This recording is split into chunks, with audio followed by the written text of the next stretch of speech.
어제 증시가 내려오면서 영 좋지 않게 끝났죠. 그러면서 이제 미국 증시를 보면은 보다시피 빅테크 위주로 크게 하락을 했습니다. 특히 AI 쪽, 그리고 뭐 테슬라는 다른 이슈가 있었고, AI 쪽 관련된 것들이 좀 내려왔었고, 애플은 거의 내려오지 않았었고, 뭐 메타도 괜찮고 했는데, 전반적으로 이제 계속 잽을 얻어맞고 있어요. 어제도 얘기했었던 건데, 잽을 계속 얻어맞다 보면은 틈이 나옵니다. 그러니까 악재가 큰 게 아니라 작은 거 악재 또는 악재가 없는 날 계속 잽을 치는데 증시가 못 버티고 지수가 조금씩 떨어지는 거. 그리고 떨어졌다가 그날 안으로 반등해서 말아 올린다던가 이런 식으로 좀 강한 반등을 보여줘야 되는데, 기술적으로 치자면은 떨어진 폭의 절반 이상은 회복을 해줘야 되거든요. 근데 그런 거 없이 살짝 반등 얻어맞고 살짝 반등 얻어맞고 계속 이런 식으로 흘러내리는 게 이번 주에 제가 두 번 봤습니다. 그러니까 어제도 그랬고 저번에도 그랬고, 그러면서 좀 뭔가 잽에 젖고 휘청휘청이는 모습이 나오더라. 잽에 휘청이다 보면은 결국은 이제 큰 악재, 예를 들어서 논리적인 악재가 나왔을 때 좀 아플 수 있거든요. 그런 점에서 지금은 어떻게 해야 될까? 또 오늘이 금요일이기 때문에 트럼프가 뭐 금, 토, 일, 3일 중에 한 번이라도 어떤 또 좋은 호재를 만들어서 이슈를 내가지고 월요일날 증시를 반등시켜 줄 수 있을 수도 있겠지만, 지금 생각해보면 카드들이 아주 많지는 않아요. 이제 뭐 셧다운이 해제됐다고 해서 나름대로 좋을 줄 알았는데 어제 증시가 그랬던 것처럼 이제 트럼프가 좋을 거야, 그러니까 논리적인 거 근거 없이 그냥 좋을 거야라는 거 가지고는 어려울 것 같다. 그리고 중국이라는 뭐 이슈만 해결되면은 뭐 잘 될 줄 알았는데 얼추 뭐 이야기들은 나오고 있고 뭐 좋은 쪽으로 가고 있지만 그게 증시에 좋은 쪽으로 가고 있진 않죠. 이런 것들을 봤을 때는 딱히 뭔가 그 트럼프의 말로 띄울 만한 것들은 안 보이지 않나 싶습니다. 거기에 뭐 파월 의장부터 시작해서 연준 이사들이 갑자기 증시에 도움되는 말을 할 것 같아 보이지도 않아요. 그러면서 그 12월 금리 인하 예상치가 예상 확률이 10% 정도 또 줄었습니다. 그러니까 금리 동결할 것 같은데 라는 분위기들이 나오고 있어요. 갑자기 금리 인하 기조를 가다가 12월 되면서 금리 동결 기조를 가는 게 연준도 그렇고 한국은행도 그렇습니다. 어제 한국은행도 은행장이 금리 이제 인하는 다 했어 라는 말 때문에 증시 환율이 요동쳤거든요. 외국인들이 채권을 막 매도하고, 그래서 사람들이 그게 금리 인하를 더 이상 안 한다는 게 왜 채권을 매도하는 일이냐라고 얘기할 수도 있는데, 채권 가격은 금리가 떨어질 때 가격이 오릅니다. 그러면은 이제 금리가 더 이상 떨어질 기미가 없다.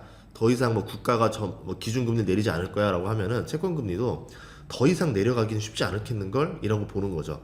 그러면서 채권 가격이 더 이상 올라갈 줄 알았는데 더 이상 이제 못 올라가겠구나. 여기쯤이 한계겠구나 하면서 외국인들이 팔고 나오는 겁니다. 그게 환율을 올리는 요소 중에 하나였었어요, 채권이.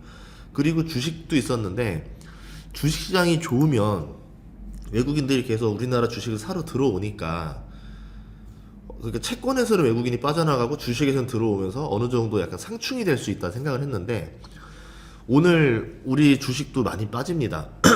근데 어제도 그렇고 오늘도 그렇고, 그러니까 지금 미국 증시 오늘 우리나라 증시 합쳐서 빠지는 이유가 딱히 명확하지도 않아요. 그냥이에요. 그냥 뭐 AI 많이 올랐으니까 좀 조정 아닌가요? 뭐 이런 식으로 얘기하는데, 제가 제일 싫어하는 단어가 이유 없는 하락입니다. 이유 없는 상승이랑, 이유 없이 상승한 것들은 결국 제자리로 돌아오고, 이유 없이 하락하는 것도 예를 들어서 바닥권에서 상관이 없는데 고점에서 이유 없이 하락할 때는 뭔가 좀 다른 의도들이 있거든요. 예를 들어서 전쟁에서 봅시다. 전쟁에서 퇴각을 하고 싶어요. 이제 우리 군대를 다 뒤로 물리고 싶은데, 전쟁에서 가장 많이 죽는 때가 언제냐면요, 싸우다 죽는 게 아닙니다. 싸우다 죽는 게 아니라 한쪽이 퇴각을 하면서 아예 싸울 의지를 잃어버리고 거의 주랭랑을 치면서 이제 도망칠 때, 여기를 쫓아가면서 계속 이렇게 하잖아요. 거의 싸우는 수준이 아니라 사륙에 가까운 수준으로 벌어지죠. 이때 피해가 어마어마하게 크거든요. 그래서 퇴각도 잘해야 됩니다. 주식도 마찬가지로 뭐냐면, 개인, 외국인 기관이 세 군데가 주체가 있는데, 이 중에서 누군가한테 내 물량을 사게 만들어 놓고 나는 빨리 내 거를 정리하고 빠져나오는 게 전략인 거죠. 퇴각의 전략인 거죠. 만약에 개인도 팔고 외국인도 팔고 기관도 팔면은 사는 사람이 아무도 없잖아요. 주가 어떻게 될까요? 뚝 떨어지죠. 리먼 때가 그랬었거든요. 리먼 터졌을 때 한국 코스피 때 제가 그때 전광판을 볼 일이 있었는데 전 종목 하한가를 봤습니다. 제 눈으로. 아무도 안 사니까 전 종목 하한가가 터지는 거죠. 그러면은 이런 참사를 막기 위해서 어떤 일이 벌어지냐면 떨어지기 직전쯤에 그러니까 전쟁에서 보면 장군들이 마치 공격할 것처럼 막 공격해서 이길 것처럼 막 의시됩니다. 일부러 막 위협도 하고 그러면 그 상대 입장에서는 쳐들어올지도 모른다라는 생각이 드니까 쟤네도 왜 이렇게 기세가 세 이러면서 움츠러들잖아요. 그때 이제 앞에서 어흥 어흥 하면서 뒤로는 퇴각 준비해서 몰래 빠져나가는 거죠. 예를 들어서 그럴 일은 없겠지만 트럼프 대통령이 계속 이제 좋을 거야 얘기하는 사이에 월가의 큰 손들은 이미 퇴각 준비를 하고 있을 수도 있는 거고 실제로 리먼 때도 저는 어떤 생각이었냐면 리먼 때도 좋다라고 말해놓고 괜찮을 거야 말한 다음에 결국 리먼 터지고 2008년에 증시가 크게 하락했었죠.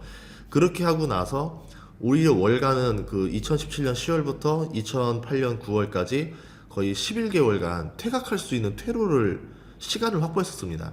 그리고 이 문제는 어쨌든 월가의 욕심으로 벌어졌던 일이었었는데 월가 사람들이 처벌받지 않았어요. 그러면 다 뭔가 이유가 있지 않겠는가라는 생각이 드는 거죠.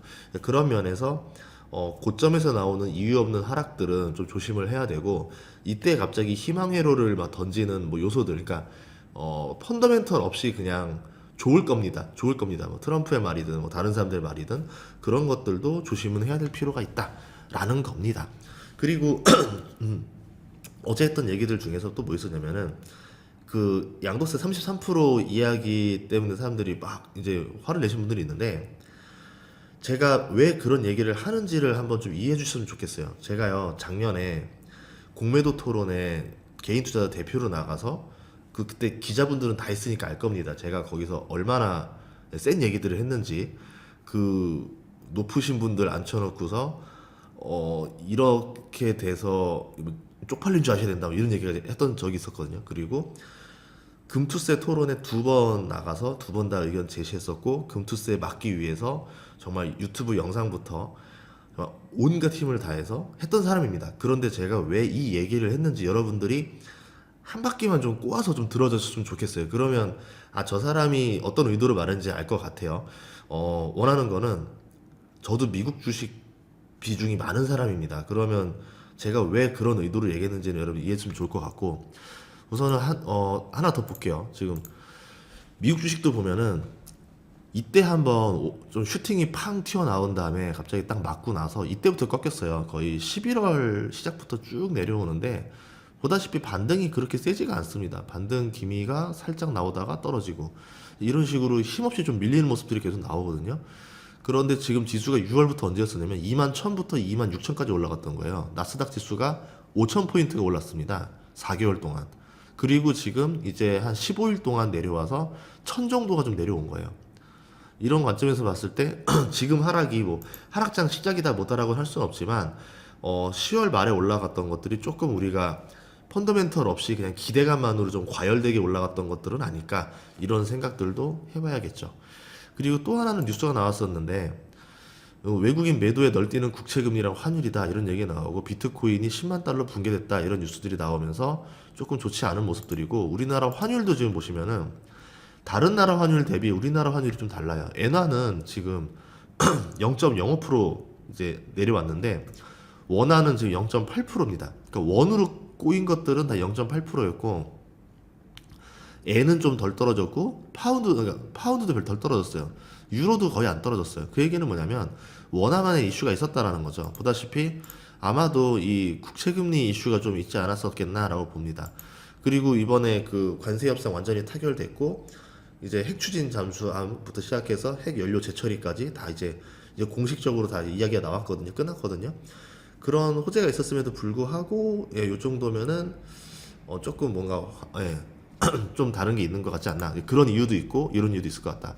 그리고 이제 환율도 보면은 그런 이유가 없이 만약에 이랬다면은 이거는 약간 환율 개입에 가까웠다 생각을 했는데 외국인들이 채권을 팔고 주식을 둘 다 팔고 나가고 있습니다. 그럼 당연히 환율이 치솟아야 되는데 이해가 안 가는 게 갑자기 오늘 아침부터 환율이 떨어져서 시작을 해요.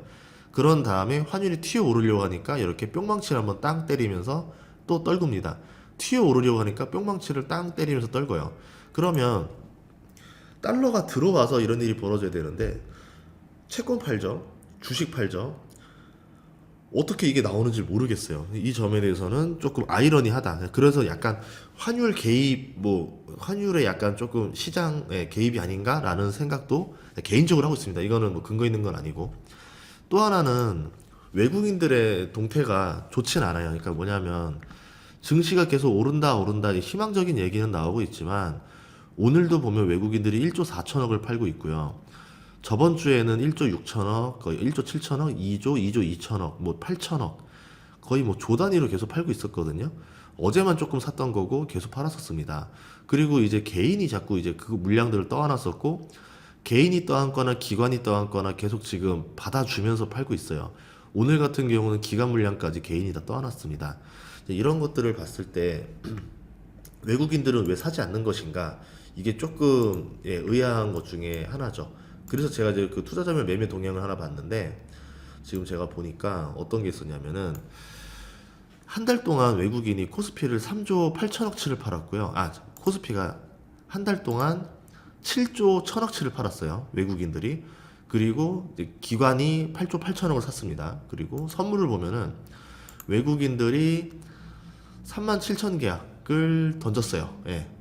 매도했습니다. 그러니까 외국인들은 지금 주식도 팔고 선물도 팔고 있다. 선물도 매도하고 있다. 그러니까 코스피를 하락에 베팅을 세게 걸고 있는 상태고 기관이 상방에 세게 베팅을 걸고 있는 상태로 서로 나뉜 상태고 개인들도 조금씩 나뉘고 있는 상황이다 라고 보시면 됩니다.